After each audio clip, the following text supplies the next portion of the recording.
Hello दोस्तों, स्वागत है आप सभी का एक बार फिर से इस नई वीडियो में। और आज हम डिस्कस करेंगे जून दिसंबर 2019 के जो क्वेश्चन हम डिस्कस कर रहे थे ज्योग्राफी पेपर के, उसके आगे के हम 25 क्वेश्चन डिस्कस करेंगे।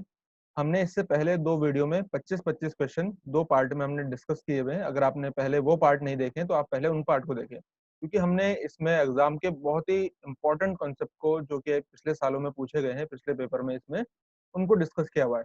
ठीक है। और उन कॉन्सेप्ट में भी अगर आपको किसी क्वेश्चन में कोई प्रॉब्लम आती है तो मैंने आपको पहले ही कहा है कि मैं उसके पीछे का जो कॉन्सेप्ट है उसको अलग से वीडियो में बना के डिस्कस करूंगा, क्योंकि क्वेश्चन को सॉल्व करते हुए क्वेश्चन पेपर को बताते हुए इतना समय नहीं होता है कि पूरे क्वेश्चन को अच्छे से एलेबोरेट किया जाए। फिर भी मैं पूरी कोशिश करता हूँ कि क्वेश्चन का बैकग्राउंड आपको अच्छे से पता लगे। लेकिन फिर भी अगर किसी क्वेश्चन को मैं बहुत ज़्यादा बैकग्राउंड बताने की ज़रूरत है, बहुत पेचीदा कॉन्सेप्ट है, तो उसे बताने में समय लगेगा, तो आप मुझे उसका कमेंट करके नीचे बता दें, मैं उसका वीडियो बना के आपको दे दूँगा। ठीक है? तो चलिए आगे का शुरू करते हैं अब। और इससे पहले मैं आपको बता दूँ कि मैंने सारे पेपर्स को 2019 के जो अभी रिसेंट में हुआ है, इससे पहले के 10 सालों के 2009 9 से या फिर 9-10 के पूरे 2009-10 से लेकर और अभी 2019 तक के सारे क्वेश्चन पेपर को अपनी जो टेलीग्राम चैनल है उन पे मैं डालने वाला हूँ। मैंने कल एक वीडियो डाली थी, लेकिन उससे पहले आपको क्या करना है, वीडियो को लाइक करना है, शेयर करना है, और जो चैनल है उसको शेयर करना है आपको, ताकि ये जो इन्फॉर्मेशन है आपको ज़्यादा से ज़्यादा पता लगे। और मैंने लिंक दिया है वो अपने फेसबुक पेज का नीचे, उसको आपको लाइक करना है, ठीक है? और ज़्यादा से ज़्यादा शेयर करना है। अगर आप इतना काम करते हैं तो मैं इन सभी पेपर्स को, जो कि मिलना बहुत ज़्यादा मुश्किल होता है, और कोई आपका कोई अदर सब्जेक्ट है तो उनको भी मैं आपके लिए ला सकता हूँ। आप मुझे कमेंट करें, तो मैं आपके लिए सारे पेपर एक जगह पे लेके आ जाऊँगा, आपको मेरे टेलीग्राम चैनल पे मिल जाएँगे। तो जैसे ही ये काम होगा मैं सारे पेपर जो है आपको फ्री में अवेलेबल करवा दूँगा, ठीक है? और आप उनका लाभ उठा सकते हैं, भरपूर लाभ उठा सकते हैं। तो चलिए आगे के क्वेश्चन को डिस्कस करते हैं। यहाँ पर अगर हम आगे बढ़ें तो सबसे पहला एक क्वेश्चन, क्वेश्चन नंबर जो 101 आएगा अब, तो 101 नंबर का जो क्वेश्चन होगा वो कौन-सा है ये। मैंने यहाँ पे इसको पहले से सॉल्व इसलिए करके रखा हुआ है आपके लिए, क्योंकि लिखने में मेरे पास पेन टैब नहीं है, तो मैं क्या है इसको माउस से लिखना पड़ता है तो काफ़ी समय लगता है, इसलिए मैंने पहले से लिख के रखा हुआ ताकि बताते हुए बताना मैं तो जल्दी बता दूँगा, लेकिन लिखने में समय लगता है ना। तो ये जो 101 नंबर का क्वेश्चन है, यहाँ पे अगर आप देखें तो क्या है, इसमें ब्रेकिंग पॉइंट निकालना है। ब्रेकिंग पॉइंट से क्या है मतलब, ये क्वेश्चन ने आपको काफ़ी लोगों को इसने परेशान किया होगा, तो इसको मैं हिंदी में पढ़ देता हूँ। यहाँ पे देखिए, यदि 24,000 तथा 6,000 की जनसंख्या वाले 2 शहर क्रमशः 18 किलोमीटर की दूरी पर स्थित हैं, तो दोनों को विभक्त करने वाला बिंदु होते शहर की कितनी दूरी पर होगा? तो विभक्त हो करने वाला बिंदु कितने दोनों जो शहर है उनका जो ब्रेकिंग पॉइंट है, इसमें ब्रेकिंग पॉइंट निकालना है। अब ये ब्रेकिंग पॉइंट कौन से कॉन्सेप्ट, कौन से यूनिट से आया है, तो मैं आपको इतना बता दूं, ये आया है ग्रेविटी मॉडल से। ग्रेविटी मॉडल जो रेले ने दिया था। अब ये किसका, पॉपुलेशन ज्योग्राफी का कॉन्सेप्ट है। तो आपको पहले क्वेश्चन को देखते हुए आपके दिमाग में क्लिक करना चाहिए कि कौन सी यूनिट का है, किस कंसेप्ट से आ रहा है, इसके पीछे का क्या है, तब तो आपने मान लीजिए पढ़ाई की है। अगर आपको इतना चीजें क्लिक नहीं करती तो इसका मतलब अभी आपको सिलेबस के अच्छे से नॉलेज नहीं है, आपको प्रीवियस ईयर के क्वेश्चन पेपर की अच्छे से नॉलेज नहीं है। तो पहले आप सिलेबस को अच्छे से याद करें कि कौन सी यूनिट में क्या है, तब जाके आप इन क्वेश्चन को सॉल्व करें। शुरुआत में क्वेश्चन को सॉल्व करके कोई फायदा नहीं, आपको पता ही नहीं चलेगा कि ये कौन सी यूनिट में है, कहाँ से आपको पढ़ना है। ठीक है? तो आपको ब्रेकिंग पॉइंट निकालना है, क्योंकि रेले ने अपने कॉन्सेप्ट में क्या बताया था, वो न्यूटन के जो ग्रेविटी मॉडल है उससे वो बहुत ज्यादा इन्फ्लुएंस थे। उन्होंने उसमें बताया कि जो एरिया जितना बड़ा ज़्यादा होगा, उसका जो अट्रैक्शन है होगा वो उतना ही ज़्यादा होगा। जैसे अगर कोई चुंबक जितना बड़ा है, उसका अट्रैक्शन भी उतना ही ज़्यादा होगा। तो वैसे ही एरिया का जो मास है, यानी कि जो उसका एरिया है, वो डिसाइड करता है कि कितनी जनसंख्या को वो अट्रैक्ट कर सकता है। तो इसी आधार पर उनका ब्रेकिंग पॉइंट भी होता है कि दोनों जनसंख्या के बीच में कौन-सा वो ब्रेकिंग पॉइंट होगा। तो इस चीज़ को निकालने के लिए एक फ़ॉर्मूला होता है यहाँ पर। इसका फ़ॉर्मूला क्या है, breaking point is equal to distance. ये ऊपर जो मैंने लिखा हुआ है ये है डिस्टेंस। डिस्टेंस यहाँ पे दी हुई है दोनों प्लेस के बीच में, प्लेस ए और प्लेस बी के बीच में क्या है, डिस्टेंस कितनी है? डिस्टेंस कितनी है? 18 किलोमीटर है। यूजीसी नेट ज्योग्राफी के एग्जाम में ये जो मैथमेटिकल जिसे आपको क्वेश्चन दिखाई देते हैं, जो लेकिन ये होते एक्चुअल में स्टैटिस्टिक्स के हैं। आपको हल्का सा फॉर्मूला पता है और क्वेश्चन को आप अच्छे से थोड़ा सा एनालाइज करके देख लें। आज जो मैं 25 क्वेश्चन आपको डिस्कस करने वाला हूँ, आप इसको ना भी पढ़ें, आपको हल्की सी भी नॉलेज है ज्योग्राफी की और हल्का से भी आपने कॉन्सेप्ट पढ़ा है, तो आप उसे कॉमन सेंस से आप इन क्वेश्चन को, मैक्सिमम क्वेश्चन को सॉल्व कर लेंगे। कैसे, मैं आपको करके दिखाऊंगा अभी। ठीक है? तो मैं क्या चाहता हूँ कि आप क्वेश्चन को अच्छे पढ़ें, साथ ही साथ उसके जो चारों ऑप्शन है उनको अच्छे से पढ़ो, तब जाके आप क्या है क्वेश्चन को सॉल्व कर पाओगे। बहुत इजी क्वेश्चन पूछे जाते हैं, ज्यादा से ज्यादा मॉडरेट लेवल के पूछे जाते हैं। टफ जो क्वेश्चन होते हैं उनका कम से कम ज्यादा से ज्यादा 10 से 15 क्वेश्चन होंगे। 10 से 15 का मतलब है 85 क्वेश्चन ऐसे हैं जो आप कर सकते हो, ऑप्शन क्वेश्चन दोनों को पढ़ के कर सकते हो। बस यही है कि हम एग्जाम के प्रेशर में होपलेस होके उन क्वेश्चन को गलत कर देते हैं। तो यहाँ पे देखना, अगर आपको फॉर्मूला पता है, ऊपर क्या लिखना है, डिस्टेंस लिखना है कितनी है, 18 किलोमीटर, यहाँ पे दिया हुआ है, कुछ करना ही नहीं है, बस ये फॉर्मूला पता हो। नीचे बटे में 1 प्लस पी बी, रूट में लिखना है, अंडर रूट में पी बी यानी population of b place, population of a place. ठीक है, इनको लगा देंगे हम फॉर्मूले में। डिस्टेंस कितनी है, 18 किलोमीटर। प्लेस कितना है, पहले का है 24 किलोमीटर और दूसरे का है 6000 किलोमीटर। ठीक है, तो हमने लगा दिया फॉर्मूले में 18 प्लस रूट में 24,000 बटे 6000, जीरो से जीरो कट गए, 6 कम 6 और 6 जगह 24, 4 आ गया। अब 4 जो है इसको अंडर रूट से बाहर निकालेंगे, बन जाएगा 2, 2 में 1 जोड़ेंगे कितना होगा, 3। अब 3 को अगर 18 से भाग देंगे तो कितना आएगा, तो 6 आएगा। 6 थी 18, क्वेश्चन नंबर का ये जो 101 है इसका सही ऑप्शन क्या हो गया, 6। ठीक है, आई थिंक आपको समझ में आ गया होगा। इसके बाद बहुत इजी क्वेश्चन है और रिपीट हुआ क्वेश्चन है, और इसके रिलेटेड एक क्वेश्चन और भी पूछा गया था जो मैंने पहले या दूसरे पार्ट में डिस्कस किया हुआ है, तो आप उसको भी देख लें। किससे पूछा गया है ये पूछ रहा है, इसमें बहुत इजी है, बस डायग्राम आपको देखना है। एक चीज मैं आपको बता दूं, जितने भी कॉन्सेप्ट है, जितने भी थ्योरी है, population geography, economic geography, industrial geography, ठीक है, इनसे रिलेटेड जो कॉन्सेप्ट है उनके जो डायग्राम है वो भी बहुत ज्यादा इंपॉर्टेंट है। पूरी थ्योरीज आपको अच्छे से पता होनी चाहिए, इन डेप्थ नॉलेज आपको पता होनी चाहिए। ठीक है, अब ये डायग्राम पूछ रहा है आपको थ्रेश होल्ड वैल्यू और रेंज ऑफ गुड, ये पूछ रहा है यहाँ पे थ्रेश होल्ड वैल्यू और रेंज ऑफ गुड। पहले तो आपको इसका कॉन्सेप्ट पता होना चाहिए कि किसकी थ्योरी से रिलेटेड है। तो ये वाल्टर क्रिस्टॉलर ने जो थ्योरी दी थी, सेंट्रल प्लेस थ्योरी, तो उससे रिलेटेड है। ठीक है, अब इसमें इन्होंने दो बात कही, थ्रेश होल्ड और range of good. Threshold value का मतलब होता है किसी प्रोडक्ट को बेचने के लिए जो सेलर है, किसी प्रोडक्ट को बेचने है वो कब चाहेगा, जब उस पर्टिकुलर प्रोडक्ट को बेचने के लिए कम से कम इतनी पॉपुलेशन हो कि वो उसे बेच पाए। अब जैसे मान लीजिए एक फ्रिज है, ठीक है, फ्रिज है, फ्रिज के खरीदने वाले ग्राहक किसी पर्टिकुलर एरिया में कितने हैं, कम से कम उसे वहां पे फ्रिज रखना है, कम से कम कितने कस्टमर हो तब कि जब से वहां पे 20 कस्टमर तो कम से कम हो। अगर उससे कम होगा तो उसका प्रॉफिट नहीं हो पाएगा, क्योंकि फ्रिज एक ऐसी वस्तु है जिसका प्राइस काफी ज्यादा होता है, उसे ज्यादा इन्वेस्टमेंट करना पड़ेगा। तो किसी पर्टिकुलर चीज को बेचने के लिए कम से कम कस्टमर की जरूरत होती है, वो क्या कहलाती है, किसी गुड की, किसी वस्तु की थ्रेश होल्ड वैल्यू, कि कम से कम इतने कस्टमर तो होने चाहिए। दूसरा है range of good.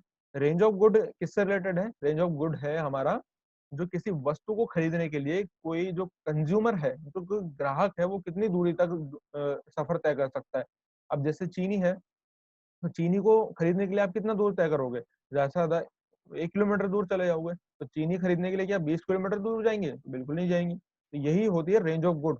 Range of good किससे डिसाइड होती है कि वो वस्तु कितनी ज्यादा इंपॉर्टेंट है। तो range of good, threshold value, centrality, ये सारी किससे रिलेटेड है, सेंट्रल प्लेस मॉडल से, जो कि किसके द्वारा दिया गया है, वाल्टर क्रिस्टॉलर के द्वारा। इसके इससे जो रिलेटेड थ्योरीज हैं उनसे कई तरीके से क्वेश्चन बनते हैं। के की वैल्यू क्या है, के की वैल्यू निकालो, फाइंड करो इसको, के थ्री की वैल्यू फाइंड करो, के7 क्या है, एडमिनिस्ट्रेशन से रिलेटेड है। इन सभी से क्वेश्चन पूछे जाते हैं, किसने दिया था, और डायग्राम तो आपके सामने रखा हुआ है। ठीक है, इसके बाद नेक्स्ट क्वेश्चन आपको देखते हैं यहाँ पे, लॉस के मॉडल से पूछा गया अगेन। ठीक है, देखिए वाल्टर क्रिस्टॉलर ने जो अपना मॉडल दिया था उसी को रिवाइज किया किसने, लॉश ने।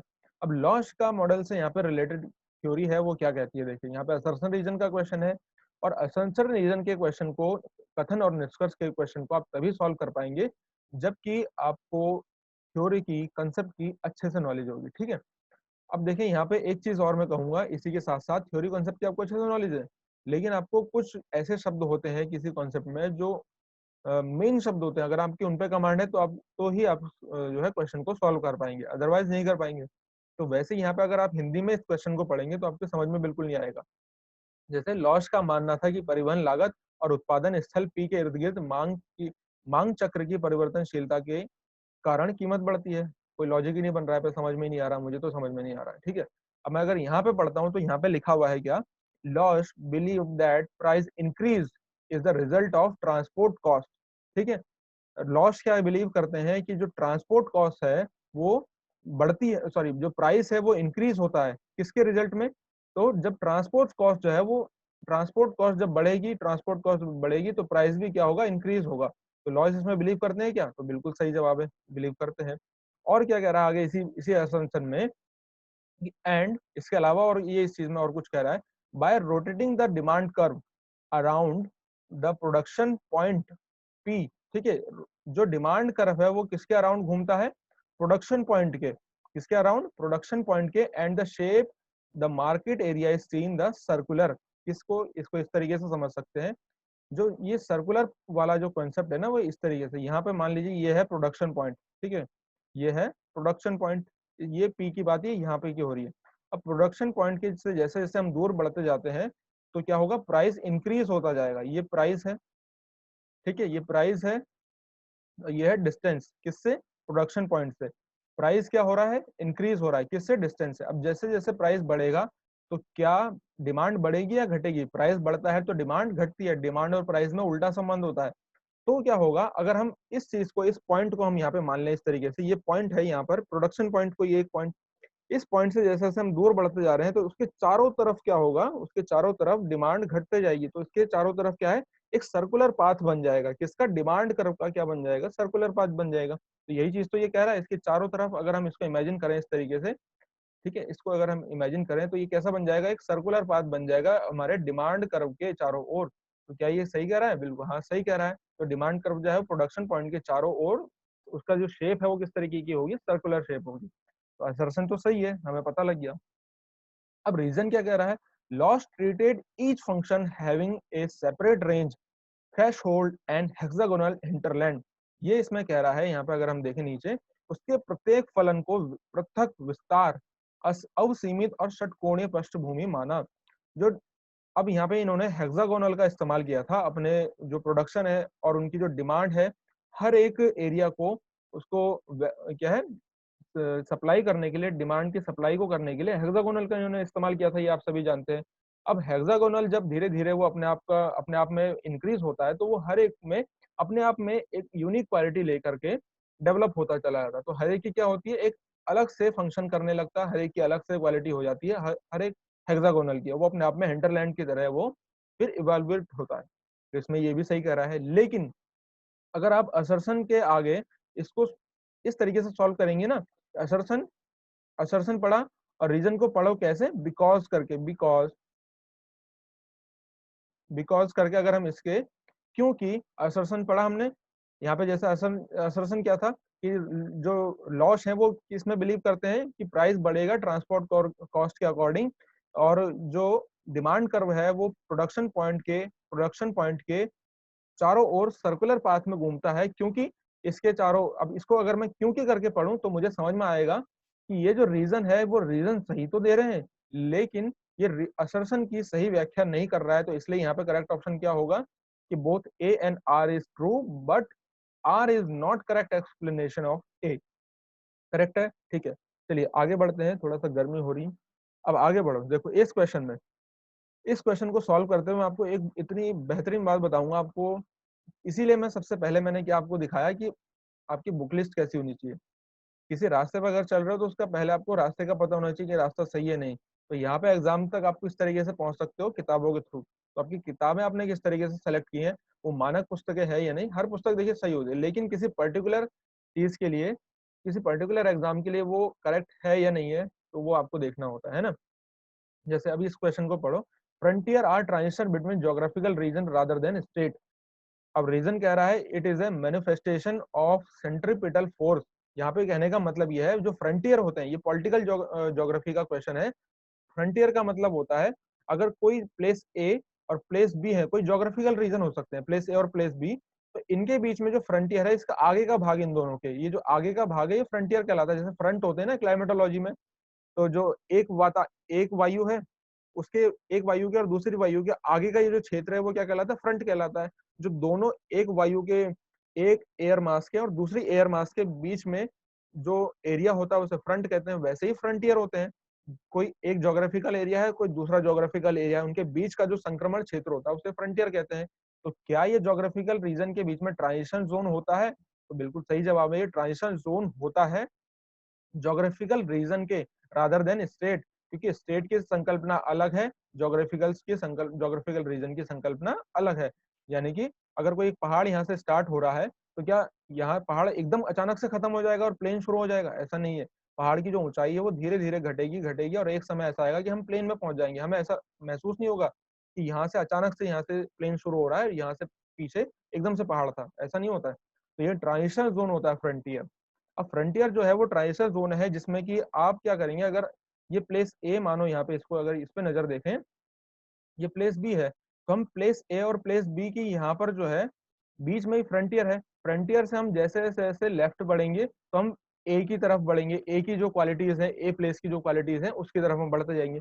प्लेस बी की अगर तरफ हम बढ़ेंगे तो प्लेस सॉरी अगर हम राइट की तरफ बढ़ेंगे तो प्लेस बी की जो क्वालिटीज है उनकी तरफ हम बढ़ते जाएंगे। तो ये क्या सेंट्रीपिटल है? सेंट्रीपिटल का मतलब है कि दोनों की जो क्वालिटीज हैं वो एक जगह आके मिलती हों, है ना। लेकिन इसमें क्या होता है कि हम क्वालिटी जैसे जैसे हम दूर बढ़ते जाते हैं तो हमें अलग अलग क्वालिटी देखने को मिलती है। तो ये सेंट्रीपिटल नहीं सेंट्रीफ्यूगल होता है। अब केंद्र अपसारित होता है, ना कि केंद्र अभिसारित। जैसे यहाँ पे लिखा हुआ है यह अभिकेंद्रीय बल की अभिव्यक्ति करता है, नहीं, ये अपकेंद्रीय बल की अभिव्यक्ति करता है। तो इसका करेक्ट ऑप्शन क्या क्या हो जाएगा सही? ए इज ट्रू। ये तो ट्रू है लेकिन आर इज फॉल्स। ठीक है, आपको इस चीज का ध्यान देना और बिकॉज करके सॉल्व करना है। इसके अलावा मैं एक चीज आपको बता दूं, बुक का सिलेक्शन करते हुए आपको हमेशा ध्यान में रखना चाहिए किसी ऐसे पर्सन से पूछो, मैं ये नहीं कह रहा कि मुझसे पूछो, हमेशा किसी ऐसे इंसान से पूछो जिसको बुक की अच्छी नॉलेज हो, जिसने एग्जाम का पहले उस एग्जाम को क्रैक किया हुआ है और अच्छे नंबर से अच्छे, ऐसा नहीं कि उसने 10-12 बार में किया तो फिर ऐसा ना, तो ध्यान में देना चाहिए आपको।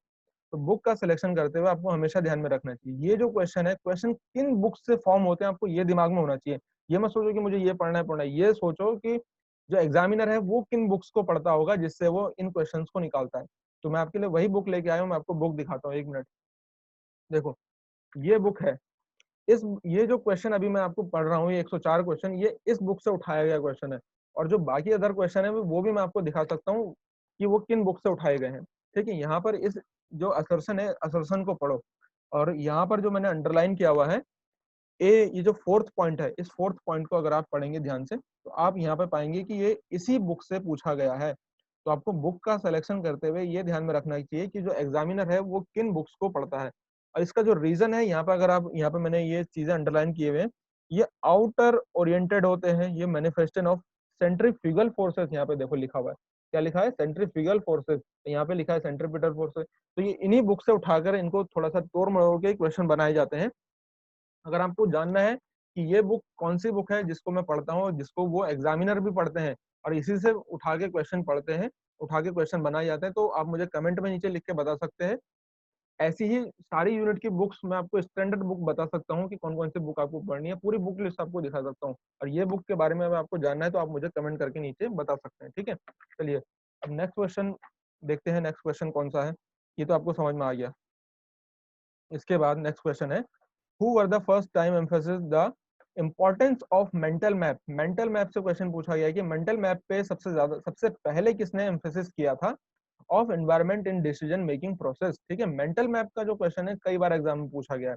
अगर आप पिछले सालों के क्वेश्चन को अच्छे से सॉल्व कर लेंगे तो 35-40 क्वेश्चन तो आप डायरेक्ट इनडायरेक्ट सॉल्व कर जाएंगे। मैं गारंटी के साथ बोल रहा हूँ और कैमरे पे बोल रहा हूँ, वीडियो रिकॉर्ड होगा और जाएगा यूट्यूब में। तो आप, मैं आपको निकाल के दिखा सकता हूँ इतने क्वेश्चन, कम से कम 35 क्वेश्चन तो डायरेक्ट और इनडायरेक्ट दोनों ही तरीके से पूछे जाते हैं। तो इसका एसडी गोल्ड है, कई बार एग्जाम में पूछा गया क्वेश्चन है। इसके बाद है next question, who among the following define geography as a chorological science. ठीक है, कोरोलॉजिकल साइंस की किसने बात की थी? इससे पहले जो कार्ल रेटर हुए उन्होंने कोरोग्राफिक की बात करी थी, यानी क्षेत्र वर्णन, ज्योग्राफी को क्षेत्र वर्णन के रूप में उन्होंने देखा था, जिसे अल्फ्रेड हेडनर ने बदलकर क्या है, कोरोलॉजिकल साइंस के रूप में व्यक्त किया था। क्लियर है, पूछा गया क्वेश्चन है, इसमें कोई इतना दोहराई वाली बात है ही नहीं, इसको तो आपको पता ही होना चाहिए। इसके बाद है यहाँ पे हु डिस्क्राइब्ड, मतलब किसने, कई सारे जो होते हैं वो फिर मेरे को बोलते हैं कि आप हिंदी में भी पढ़ दिया करो, तो यहाँ पे देखो, किसने मात्रात्मक क्रांति को भूगोल के उद्देश्य और अभिप्राय को तीव्र परिवर्तन के रूप में वर्णित किया। इतना ठीक है। Who describe quantitative revolution as radical transformation, यानी कि क्वांटिटेटिव रेवोल्यूशन जो मात्रात्मक क्रांति थी उसको कैसे लिया गया, कैसे ट्रीट किया गया। उन्होंने माना कि क्वांटिटेटिव रेवोल्यूशन से ज्योग्राफी में रेडिकल ट्रांसफॉर्मेशन, जो तीव्र परिवर्तन होते हैं वो हो सकते हैं और एक बुक भी लिखी गई उनके द्वारा, कौन सी, spirit and purpose of geography. किसके द्वारा लिखी गई है, spirit and purpose of geography. इसको आप दो तरीके से सॉल्व कर सकते हो। एक तो ये आपको यहाँ पे ये एक हिंट मिल रहा है, यहाँ से भी क्वेश्चन पूछा जाता है इन चारों में से, यहाँ रेडिकल ज्योग्राफी से भी क्वेश्चन पूछा जाता है इन चारों में से जो ऑप्शन है, और spirit and purpose of geography से भी। तो किसने लिखे, तीन हिंट आपको यहाँ पे मिल रहे हैं, तीनों में से कोई भी पता हो तो क्वेश्चन का आंसर कर सकते हो। बडरान है जिन्होंने ये सारे कॉन्सेप्ट यहाँ पे दिए हुए हैं, ब्रिटिश ज्योग्राफर हैं। क्वांटिटेटिव रिवोल्यूशन को यहाँ पे इन्होंने रिप्रेजेंट किया, रेडिकल ज्योग्राफी से भी रिलेटेड है, और spirit and purpose of geography इन्होंने ये बुक लिखी है। तीनों ही चीजें बहुत ज्यादा इंपॉर्टेंट है, तीन हिंट आपको इसमें मिले, ठीक है। नेक्स्ट क्वेश्चन है, which one of the following electromagnetic radiation used in remote sensing has a shorted wavelength. यहाँ पे वेवलेंथ आपको पूछी गई है, इंफ्रारेड तो काफी लास्ट में होती है। जब ये वेवलेंथ वाला मैंने वीडियो बनाया है, आपने अगर नहीं देखा है तो आप जाके पहले उसे देख लें, ताकि आपको ये क्वेश्चन समझ में आ जाए, ठीक है ना। तो वेवलेंथ यहाँ पे अगर हम देखें तो हमें विजिबल स्पेक्ट्रम देखना है, तो विबग्योर, VIBGY O और R, ठीक है। वी से यानी violet, indigo, green, wild, indigo, blue, green, yellow, orange और रेड। वॉयलेट से हम अगर बढ़ते हैं तो यहाँ पे शॉर्टेस्ट वेवलेंथ होगी, और बढ़ते हुए लॉन्ग वेवलेंथ होती जाएंगी। तो यहाँ पे क्या पूछा गया है, शॉर्टेस्ट वेवलेंथ। तो वॉयलेट और इंडिगो तो है नहीं, तो क्या होगा आंसर, बी यानी कि ब्लू। तो यानी कि थर्ड ऑप्शन इसका करेक्ट है। इसके बाद नेक्स्ट क्वेश्चन, यहाँ पर फिर से एक रिग्रेशन मॉडल से क्वेश्चन पूछा गया है। मैंने पहले ही बताया था, ज्योग्राफी में जब सर्वे करते हैं, सर्वे करते हुए दो हमारे पास वेरिएबल होते हैं, एक डिपेंडेंट वेरिएबल, एक इंडिपेंडेंट वेरिएबल। डिपेंडेंट और इंडिपेंडेंट वेरिएबल के बीच में क्या रिलेशन है, ठीक है, कितना रिलेशन है एक दूसरे से, पॉजिटिवली, नेगेटिवली, ठीक है, कितना स्ट्रांग है, इसको फाइंड करने के लिए दो मॉडल काम में आते हैं। एक होता है कोरिलेशन मॉडल, एक होता है रिग्रेशन मॉडल। कोरिलेशन मॉडल में हम केवल डिग्री फाइंड कर सकते हैं कि ये जो दोनों वेरिएबल हैं वो एक दूसरे से कितना ज्यादा कोरिलेटेड है, ठीक है, नंबर्स के फॉर्म में। लेकिन जो रिग्रेशन मॉडल है, इससे हम कोरिलेशन तो फाइंड करते ही हैं कि कितना कैसा रिलेशन है, साथ ही साथ हम प्रोडिक्शन भी इससे लगा सकते हैं कि इनका भविष्य में किस तरीके से रिलेशन होने वाला है। तो यहाँ पर इसका जो करेक्ट ऑप्शन होगा वो क्या है, ये थर्ड करेक्ट इसका ऑप्शन है। वो मैं केवल डायरेक्ट इसका ऑप्शन बता दे रहा हूँ, क्यों, क्योंकि ये जो कॉन्सेप्ट है इसके पीछे का वो काफी लंबा है। इसमें मेरे को ये डिपेंडेंट वेरिएबल क्या है यहाँ पे इसका, ठीक है, और एक्स कैसे इंडिपेंडेंट है, इनका किस तरीके से यहाँ पे सॉल्व हो रहा है वो बताना पड़ेगा सारी चीजें, वो तभी समझ में आएगा, वरना समझ में नहीं आएगा। इसलिए मैं इसको अलग से वीडियो बना के आपको दे दूंगा, इसलिए मैं इसके यहाँ पे अभी केवल इसका ऑप्शन बता दे रहा हूँ, ठीक है, समझ में आ गई बात। इसके बाद हम नेक्स्ट क्वेश्चन पे चलते हैं।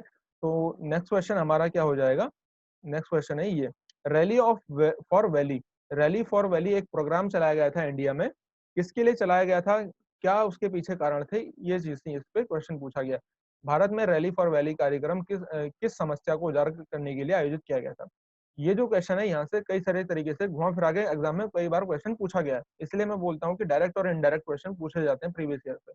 रैली फॉर वैली जो है, इसको नर्मदा घाटी परियोजना, नर्मदा बचाओ परियोजना के नाम से भी जाना जाता है, नर्मदा बचाओ परियोजना, नर्मदा बचाओ योजना या परियोजना ऐसी, ठीक है, जिसे मेधा पाटेकर के नेतृत्व में करा गया था। इससे भी क्वेश्चन पूछा गया था किसके नेतृत्व में, और कहाँ ये शुरू हुआ था, तो मध्य प्रदेश में शुरू हुआ था।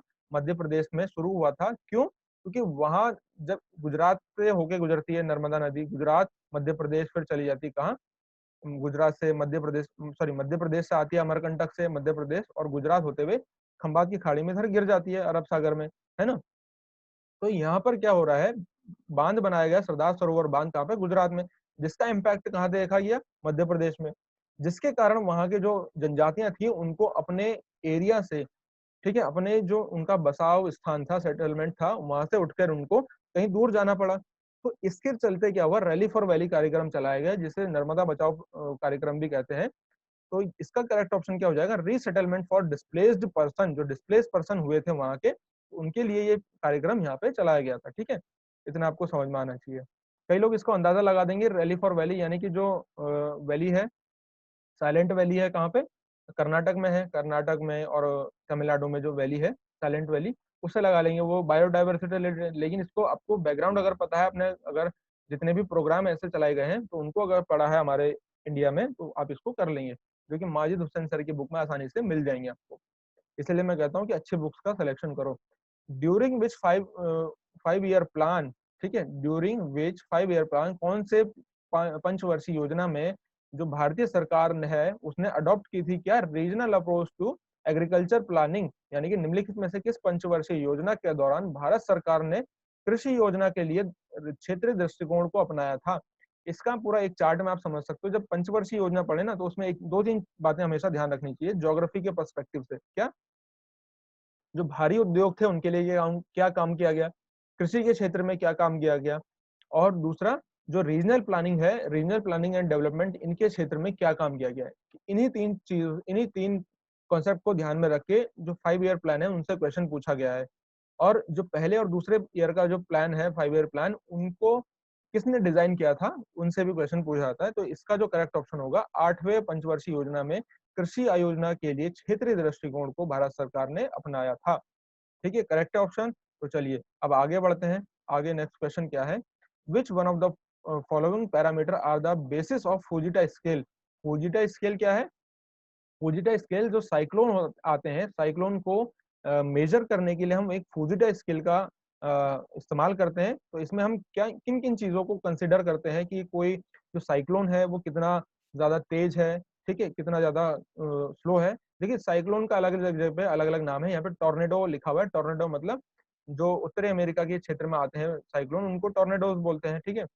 तो टॉर्नेडोज के लिए फुजिटा स्केल का इस्तेमाल किया था, तो जिसमें किन बातों को कंसीडर किया जाता है, तो यहाँ पर किसको, प्रेशर ग्रेडियंट को नहीं, टेम्परेचर ग्रेडियंट को नहीं, ठीक है। अब विंड की स्पीड को, बिल्कुल सही बात है, विंड की स्पीड को तो जाहिर सी बात करेंगे करेंगे कंसीडर। और तीसरा, कितनी प्रॉपर्टी का डैमेज हुआ है, इन दो बातों को कंसीडर किया था। तो सी और डी, तो थर्ड ऑप्शन यहाँ पे करेक्ट हो जाता है। इसके बाद नेक्स्ट क्वेश्चन है, identify the correct option from the following term regarding the formation of mid latitude cyclone। जो मध्य अक्षांशीय साइक्लोन होते हैं, चक्रवात होते हैं, उनके बनने में किन चीजों का यहाँ पे, किन जो यहाँ पे यहाँ पर जो ऑप्शन दिए हुए हैं उनमें से कौन सी जो टर्म है वो उनके लिए रिस्पॉन्सिबल है। तो प्रेशर ग्रेडियंट जोन है, तो बिल्कुल सही बात है। कोरियोलिस फोर्स के कारण आते हैं, तो हाँ आते हैं। फ्रिक्शन के कारण आते हैं, तो सही बात है। प्रेशर ग्रेडियंट कैसे, देखिए जो मिड लैटिट्यूड में टेम्परेट साइक्लोन आते हैं, उत्तर की तरफ क्या होते हैं, ध्रुवीय फ्रंट होता है, पोलर फ्रंट, जो कि ठंडा है। दक्षिण की तरफ क्या है, ये जो वेस्टर्लीज के कारण जो फ्रंट बनते हैं, जिन्हें वार्म फ्रंट कहते हैं, तो प्रेशर ग्रेडियंट होगा, कोरियोलिस फोर्स होगा, जो फ्रिक्शन लगेगा सरफेस का। तो तीनों क्या है, ए बी सी, चौथा ऑप्शन इसका करेक्ट यहाँ पे हो जाता है, ठीक है। सॉरी सॉरी सॉरी, यहाँ पे जो एक चीज आपको देखने वाली है यहाँ पर, क्या कि थर्ड, इसका जो 113 का है, हाँ हाँ सही सही सही सही, 113 का चार ऑप्शन सही है, ए बी सी तीनों सही है, ठीक है।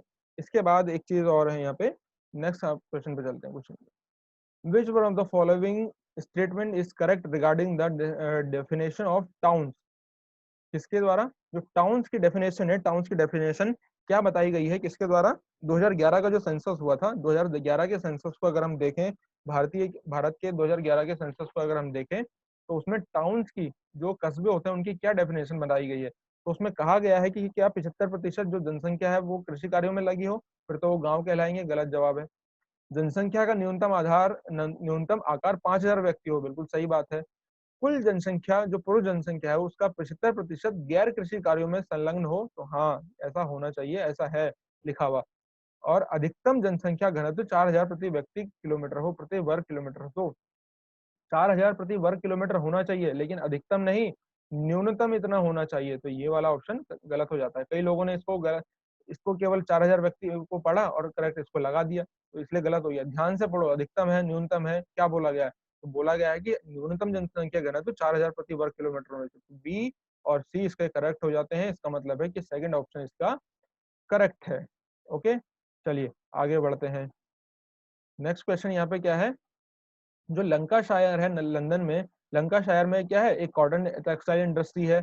तो इसके लिए जो फेवरेबल कंडीशन है वहाँ पे, ये जो टेक्सटाइल इंडस्ट्री है लंकाशायर में, लंदन में, इसके लिए कौन कौन सी फेवरेबल कंडीशन यहाँ पे प्रोवाइड होती है।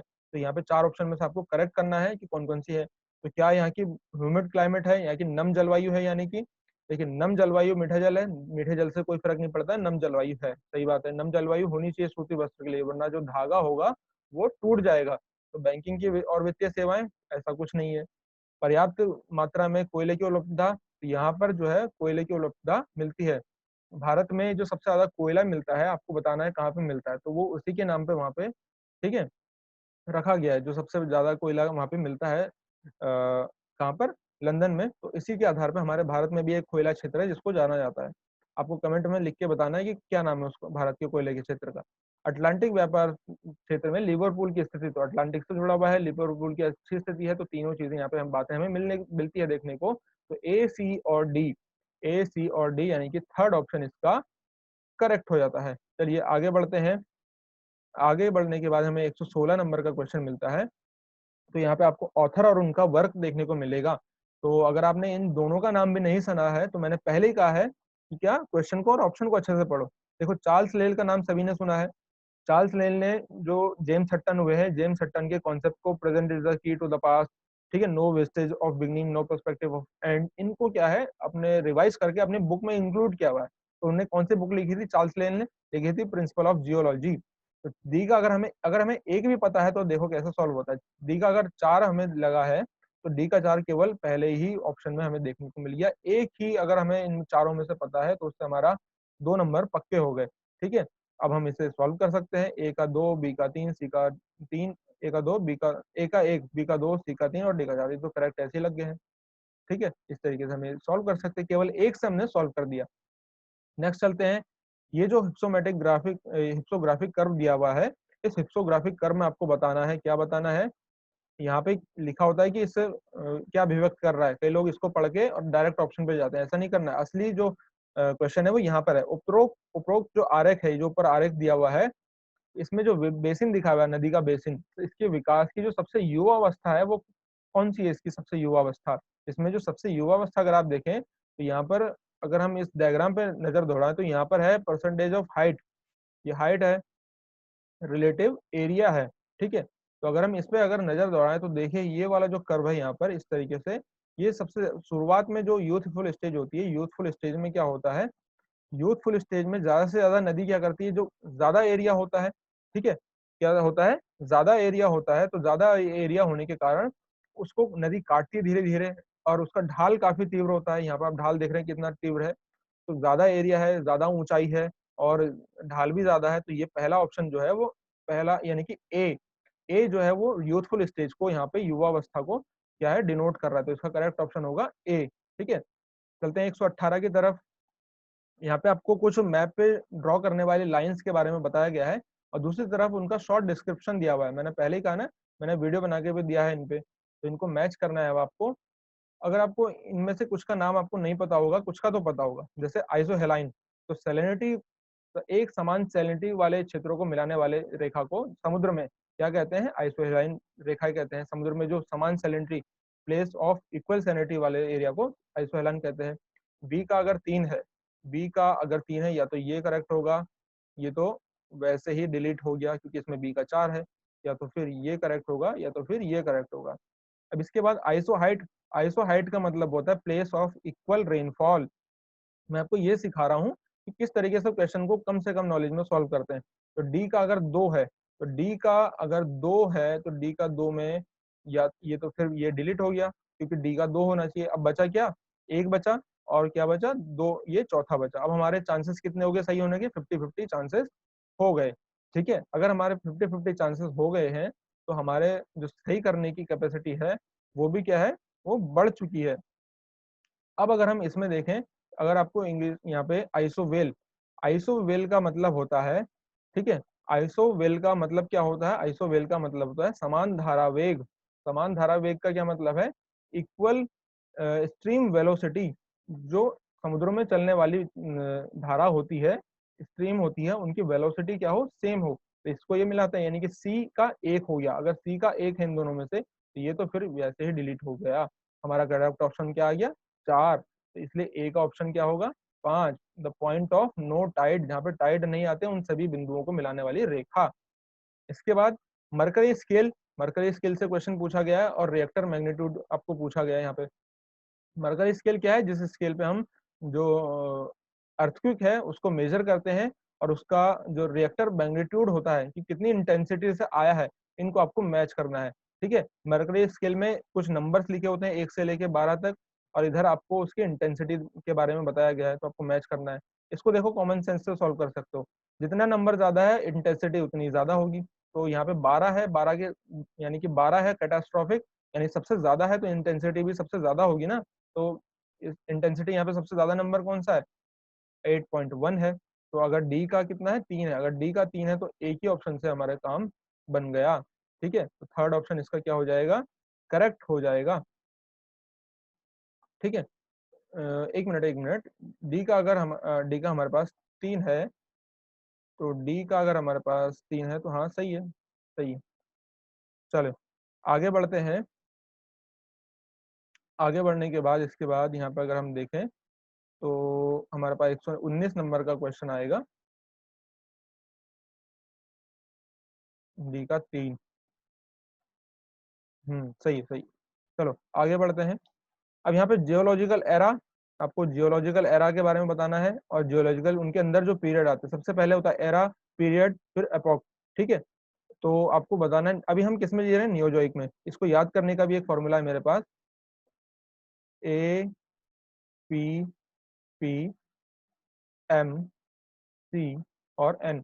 अजोइक या आर्कियन ये एरा है। ठीक है, ये सारे एरा हैं, अजोइक, आर्कियन, पैलेजोइक, मेसोजोइक, सीनोजोइक और नियोजोइक। इसको मैं आपको 10 मिनट में याद करा दूंगा, आप मुझे कमेंट में लिख के बताओ आपको ये सीखना है। ठीक है, और अजोइक से आर्कियन हम किस में जा रहे हैं, नियोजोइक में जा रहे हैं, जो सबसे नवीन है।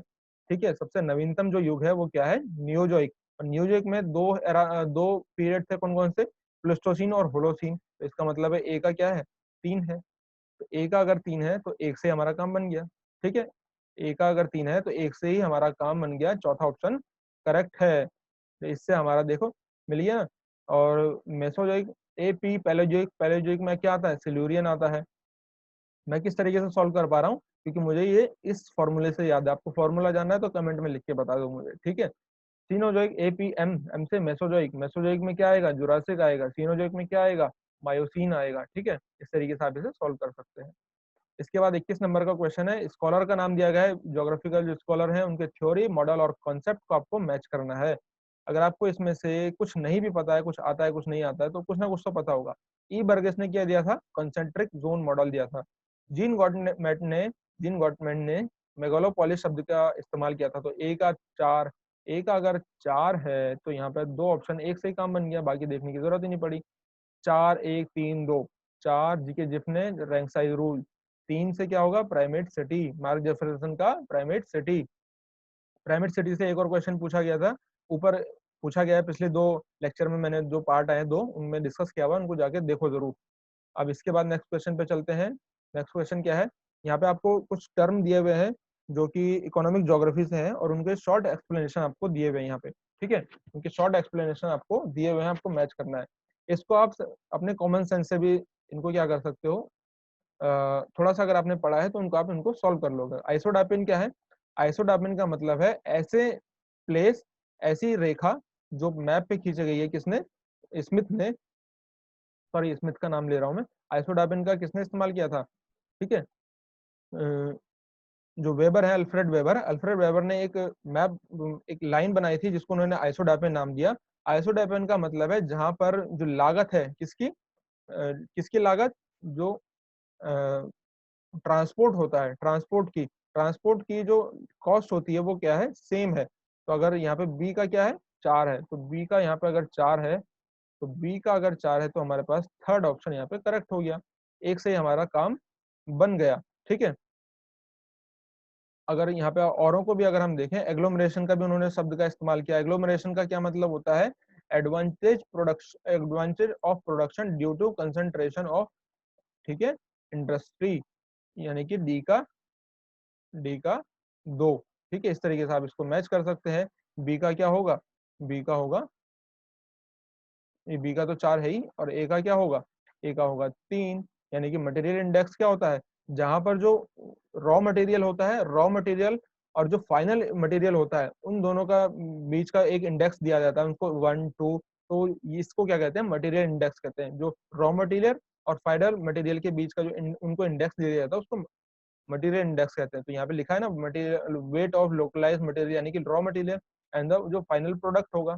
ठीक है, इसको आप यहाँ से मिला, जैसे लेबर कोफिशिएंट क्या होता है, ratio of labour cost per unit of product to the locational weight of that unit. ठीक है, इस तरीके से आप इसे सॉल्व कर सकते हैं। 123 नंबर का क्वेश्चन क्या है, इसको कॉमन सेंस से आप सॉल्व कर सकते हो। टाइप ऑफ इकोनॉमी, कैरेक्टरिस्टिक्स, उनका फीचर आपको बताना है। सब्सिस्टेंस, कॉमर्शियल, इंटेंसिव सब्सिस्टेंस और एक्सटेंसिव सब्सिस्टेंस, यानी कि जीविका आधारित जो अर्थव्यवस्था होती है वो क्या होती है, जीविका आधारित और वाणिज्यिक क्या होती है। इसको आप कॉमन सेंस से सॉल्व कर सकते हो, पढ़ने की कोई जरूरत नहीं है। देखो कैसे, जीविका आधारित जो अर्थव्यवस्था होगी उसमें क्या होगा, बहुत ज्यादा प्रोडक्शन होगा या केवल जीवन यापन के लिए प्रोडक्शन होगा। जीवन यापन के लिए प्रोडक्शन होगा, जाहिर सी बात है। तो इसमें क्या होगा, यहाँ पे अगर आप इन ऑप्शन में नजर दौड़ाओ, ध्यान से इनको पढ़ो, तो वस्तुओं का कम से कम आदान प्रदान, इस चौथे को देखना, कम से कम आदान प्रदान, और बाजार जो होता है उसकी सीमित आवश्यकता, यही तो है, तो होती है जीवित आधारित इकोनॉमी, अर्थव्यवस्था, जिसमें बाजार की कम से कम जरूरत हो, वस्तुओं का कम से कम आदान प्रदान हो। जो व्यक्ति जितना उगा रहा है, जितना कमा रहा है, खुद के लिए उगा रहा है, खुद ही इस्तेमाल करेगा।